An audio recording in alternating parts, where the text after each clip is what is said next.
রাজধানীর CNG filling স্টেশনগুলোতে তীব্র gas সংকট নতুন করে ভোগান্তির কারণ হয়ে দাঁড়িয়েছে। গ্যাসের চাপ কমে যাওয়ায় ঘন্টার পর ঘন্টা লাইনে অপেক্ষা করে মিলছে না চাহিদা মতো গ্যাস। কোথাও কোথাও কয়েক কিলোমিটার পর্যন্ত দীর্ঘ হচ্ছে যানবাহনের সারি। সকাল থেকে রাজধানীর সিএনজি ফিলিং স্টেশনগুলোতে শুরু হয় অপেক্ষা।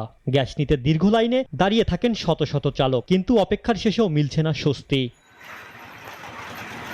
গ্যাসের চাপ কমে যাওয়ায় ধীরগতিতে চলছে সরবরাহ, ফলে একটি গাড়িতে গ্যাস নিতে সময় লাগছে অনেক বেশি। আর সেই কারণেই বাড়ছে লাইনের দৈর্ঘ্য, বাড়ছে দুর্ভোগ। 1.5 ঘন্টা ধরে সিরিয়াল ধরে গ্যাস পাম্পে বসে রয়েছে ভাই। আমাদের হচ্ছে 1200 টাকা জমা ভাই, গাড়ি জমা 1200 টাকা গাড়ি জমা, আর হচ্ছে গ্যাস, আবার গ্যাস বিল নিজের পকেট থেকে দেওয়া লাগে। গ্যাসের চাপ কম, যার জন্য দীর্ঘ সিরিয়াল।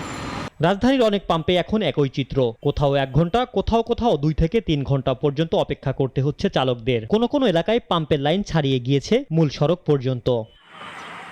সবচেয়ে বেশি বিপাকে পড়েছেন সিএনজি চালকেরা। দিনের বড় একটি সময় চলে যাচ্ছে শুধু লাইনে দাঁড়িয়ে থেকেই।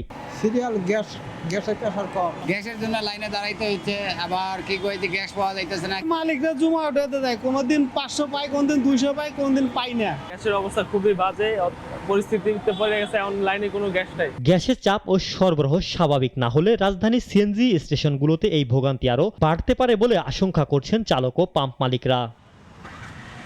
ইমরান শেখ, নাগরিক, ঢাকা।